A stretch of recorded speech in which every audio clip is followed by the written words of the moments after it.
All right, let's make sure this is recording this time. Okay, so this is gonna be the second time I said this because I just thought I was recording. I wasn't. Long story short, let's get into it. Here we go. This is my yoga diary journey. I'm heading to Chiang Mai, Thailand today is January 13th, 2023, and February 2nd, I'm flying out to Chiang Mai, Thailand for a yoga teacher training. And I just wanted to share the journey as I go there. So I'll tell you a bit about my history, how I got into yoga, and my reasons for going at this particular moment in time. So I first started yoga when I was 17, doing a P90X video, right? So I'm sure some other people have done that as well. But it was once a week in that program, and it was a weightlifting style program, right? Pretty popular one. Shout out to Tony. I forget what his last name is, but he was a great teacher and very enthusiastic about yoga and keeping an open mind and all that, which was really good for me at the time. It got my toes wet with yoga, and I was also interested in martial arts at the time, so, and still am. But this is when I was like really, it was a big part of my path, and I was embarking on that journey. So I started out with boxing, and then that led to kickboxing, which led to Muay Thai, which are very similar. And Muay Thai happens to be from Thailand, right? So there's the first cue, and then that led to jiu-jitsu, and yoga was always very complementary to these more yang or masculine, like assertive, aggressive things.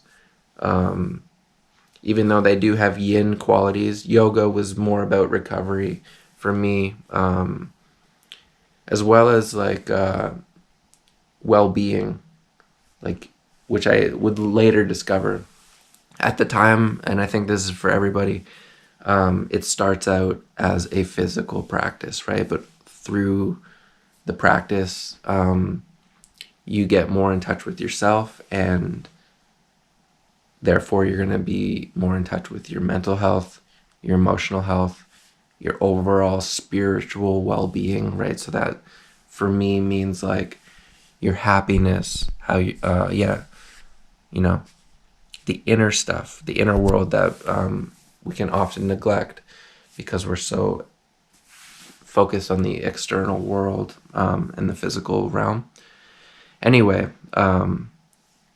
so yeah, I started at 17, and then fast forward, I went to college at age 20 or 21, around that time, and what do you call it? I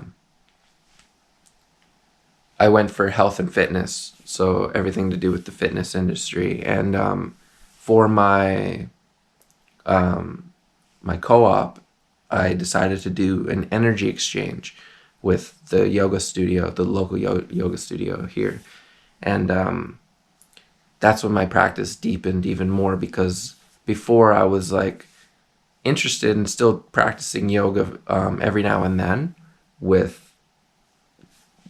But martial arts was still like my primary focus. So I was kind of in a martial arts community and also doing yoga, right? Whereas now I was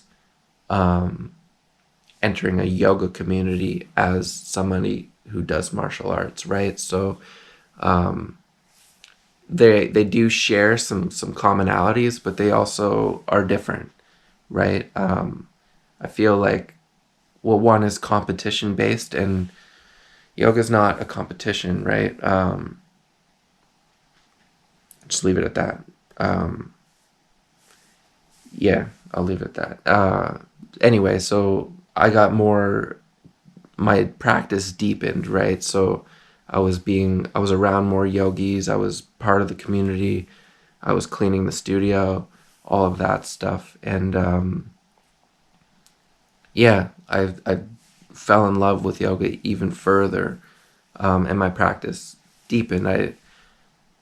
I guess around a couple years after that, I would say I branched away from martial arts from the time I was 17 until like 24. It was like everything in my life.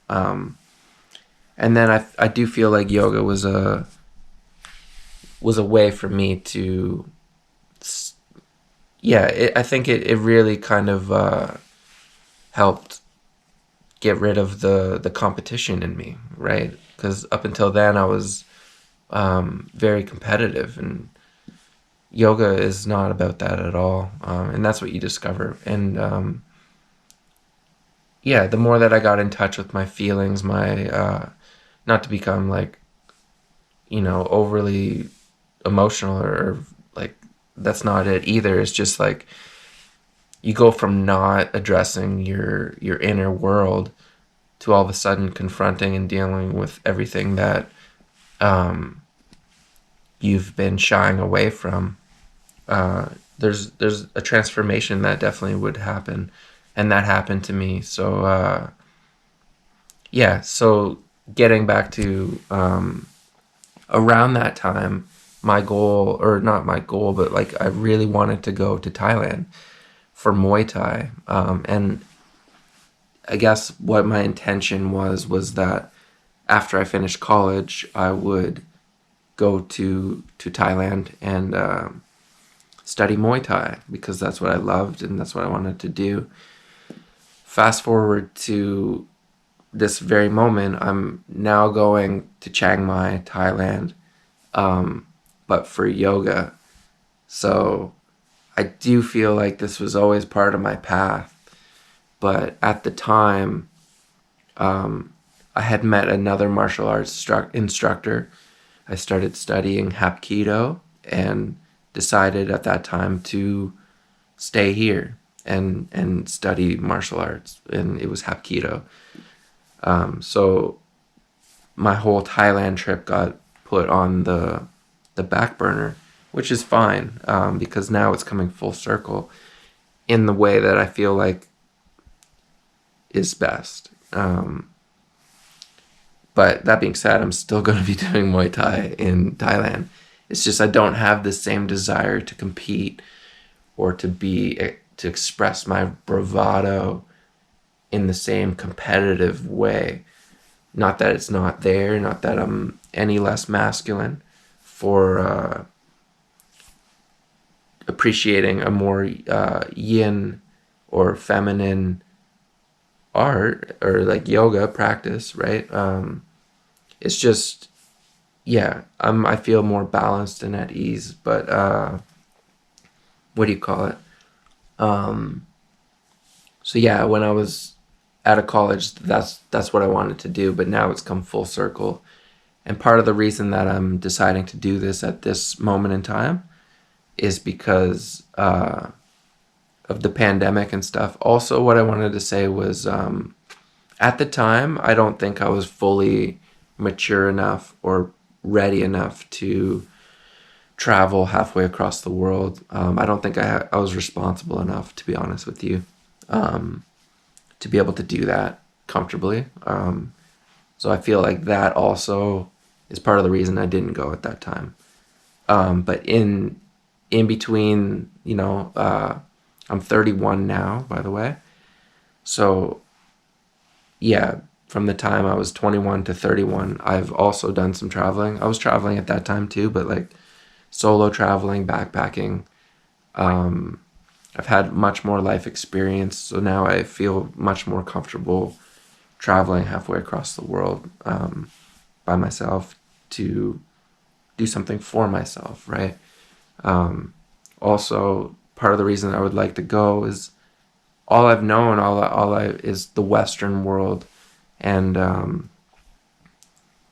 like since I've been interested in martial arts and yoga and stuff, um, I've read books, obviously, right, about various things, right? So I've read the Tao, I've read, philosophy books, and there's always Eastern philosophy within martial arts and yoga and stuff. So I'm just at the point, like I've experienced the Western world and I know what it has to offer, but I'm ready to see what the other side of the world has, and experience some Eastern things, uh, to expand my horizons, right? To develop myself as a person, as a human being, and that's what this intention is, to help to document it, to do video diaries, to share my experience, to both benefit myself, because talking into a camera is a little bit strange, but I think what I'm starting to realize is I'm not talking to a camera, I'm actually talking to somebody. I just can't see them. So yeah, I'm developing this skill as I go along, and I had to get this thing. It's like a blanket you wear, I guess. It was part of the yoga. The yoga place that I'm going to. They told me to get this as well as some other things, but yeah, I've been wearing this because it's actually quite comfy, and it's kind of like a robe, blanket that you wear. But yeah, so I'm rambling now, and I'll just cut this short. But the intention is to continue with these diaries and to document and share the journey. So yeah, hope you enjoy. Sending love, peace, gratitude. Thanks for watching. Hit the like, share, subscribe, all that stuff. Because yeah, I don't know, just do it. I'll make it a little bit awkward here, socially awkward. Yeah, peace out. Namaste.